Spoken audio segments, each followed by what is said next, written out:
No one wants to have a steady job, you know, stay somewhere second, third tier city, white picket fence, slightly less attractive than average wife, so there'll be no problems in the future. No one's down with that. All right, so I'm a specialist in seduction, is true, but I think more importantly that I'm a specialist in living excellent life. Not good grammar, but I'm very good at that.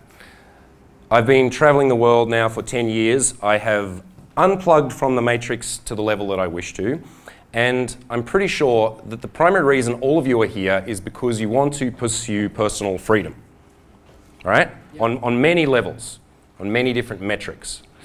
Such as women, financially, spiritual, health, buzzword, just lay 'em on me, all of those things, all right?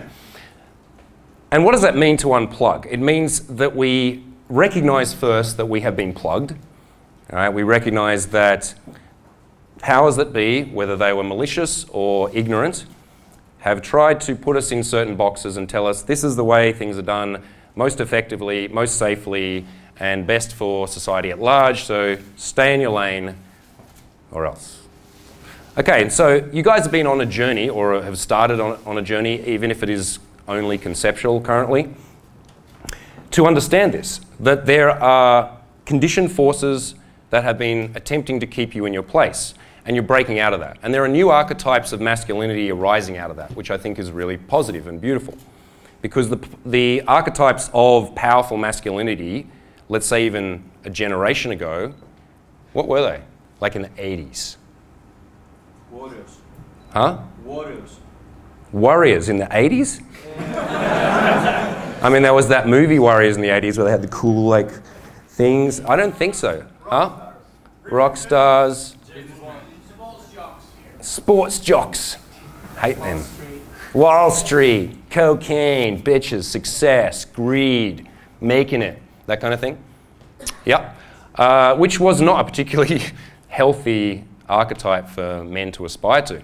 We have one in this new era, like this generation, whatever we are, which is an upgrade on that. It's a biohacker, it's a life hacker, it's a digital entrepreneur, it's the 4-hour work weeky guy. Right, who maximizes and optimizes everything, every push-up, every macronutrient, every moment, not a second is wasted, yes? And for the pursuit of what? Maximizing joy, maximizing pleasure, maximizing effectiveness, freedom, being able to take your very fucking precious hours back from the man, or whatever it is that you've been giving them to, and then starting to use them for yourself. That's a really good archetypal structure or foundation to build from. Who here is enamored with that, interested in that, following that in some way? Fuck yeah. Whoa, okay, cool. No one wants to have a steady job, you know, stay somewhere second, third tier city, white picket fence, slightly less attractive than average wife, so there'll be no problems in the future. No one's down with that? What are those things? Retirement plans and that kind of thing? No? Okay, good. We're in the right room. So, you guys are all in that space mentally, and hopefully a lot of you are out there actioning it. However, I feel like there are some major components missing to this concept. If we take the 4-hour work week as a seminal text on the matter, this is a good book as a manifesto, I think. It's a manifesto for this type of freedom. It's a call to action to go, hang on, maybe we don't need to do, you know, the 40 years of work and then the 5 years of retirement. Maybe we can mix that up and start living by our own terms. However, I don't think it's a particularly good practical how-to guide. Has anyone tried to outsource? Yeah? Tried to get a PA in India? Tried that? Yeah. Sounds good on paper. Often doesn't work so well. There's a lot of things in that kind of methodology which I think are fairly untested or very specific to one type of business. However, it's something that this movement, whether it was Ferris or the whole zeitgeist of this age, that has created this mentality, there's something missing, which is that this is all hyper-individualist. It's all about you. It's only about you. All of that stuff. It's like, how do you get rich quick without really needing to have any staff even? It's like we can just kind of outsource it to faceless entities on the internet and they'll do all the work for us. Right? It doesn't say anything about community, about tribe building. It doesn't say anything about relationships and sexuality, seduction.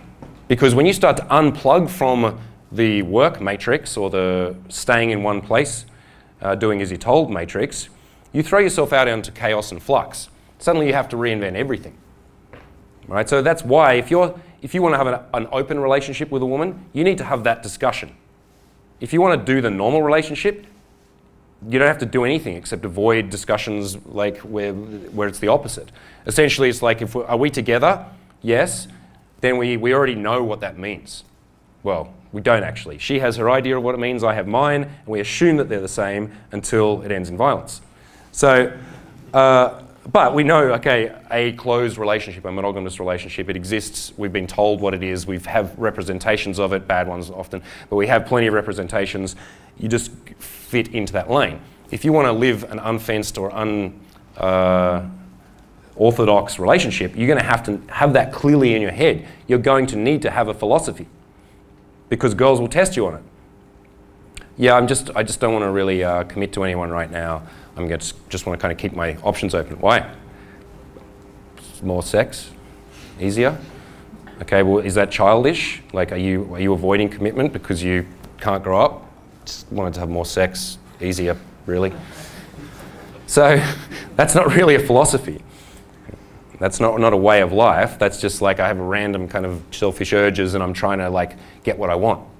Sure, get what you want, have random selfish urges, but create a clear philosophy and life trajectory around that, which may change in a month. You don't have to commit to it, but you do need to have concepts about what you're doing and why.